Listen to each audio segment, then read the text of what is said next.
Well, hi boys and girls, we're back again for the next part of our story.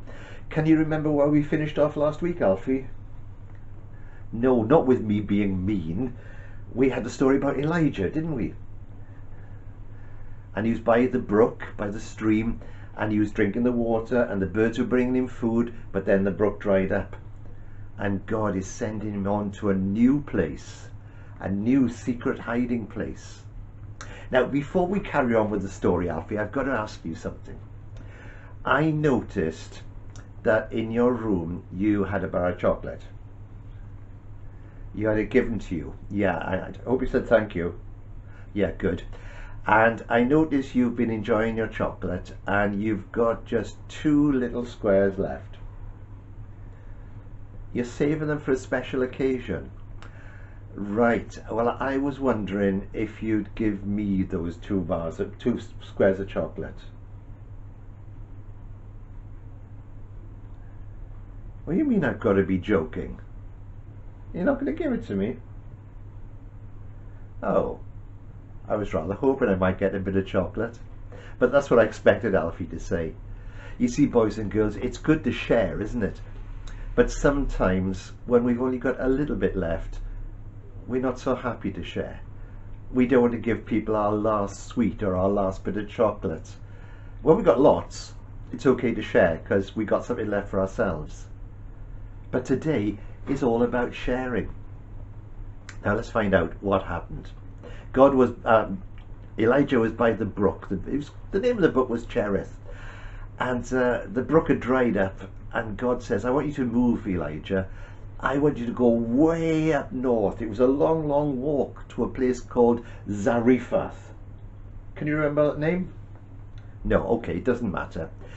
And he said, I found somebody there to look after you. Now, Alfie, if you were going to find somebody to look after you, what sort of person would you look for?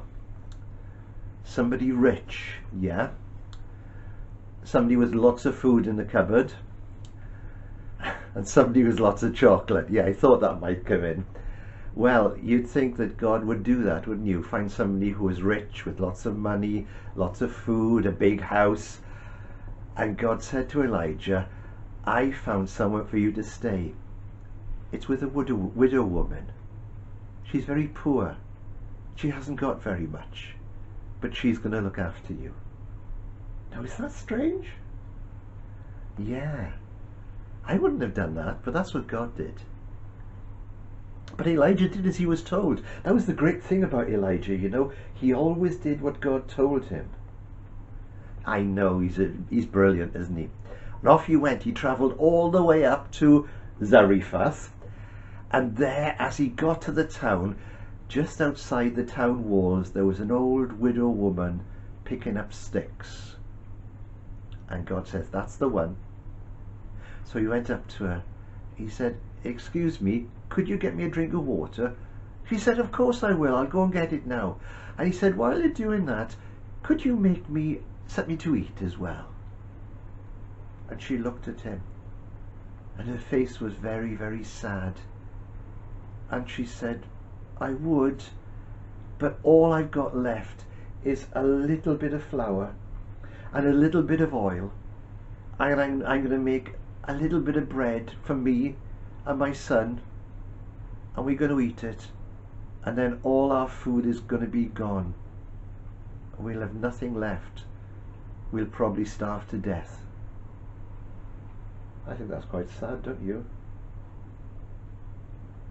Is this a happy ending? Yes, it is. Just wait. And Elijah said, now, what would you have said? You'd have said, don't bother, yeah. Because you can't take food from somebody who hasn't got very much, could you? But you know, Elijah trusted God. And he knew what God was going to do. And he said to the woman, listen, go and make me something. Make yourself something as well.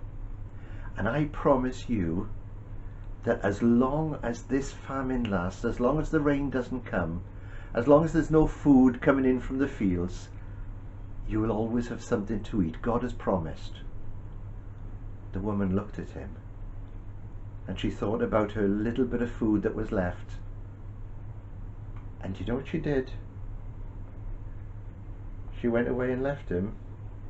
No. No. She went and made Elijah some food. And she brought it to him. And Elijah ate it. And the woman made some for herself and they ate it. And she thought, that's it now. It's all gone. But you know, next time she went to the pantry and looked in the tub where the flour had been, there was still some flour there. And there was some oil there. And you know, that flour and that oil never ran out. All the time of the famine. And do you know how long it lasted? I'll tell you, 3.5 years. Wow, that was amazing, wasn't it? You've learned something from this. What have you learned? It's good to listen to God, yeah. It's good to listen to lots of people, but especially good to listen to God. And Elijah always did that. He always listened to what God told him, and he did what God told him. Do you know, this isn't the end of the story of Elijah, because remember that wicked king on the throne? King Ahab, well done, you remembered. Well, Elijah's still got to sort him out.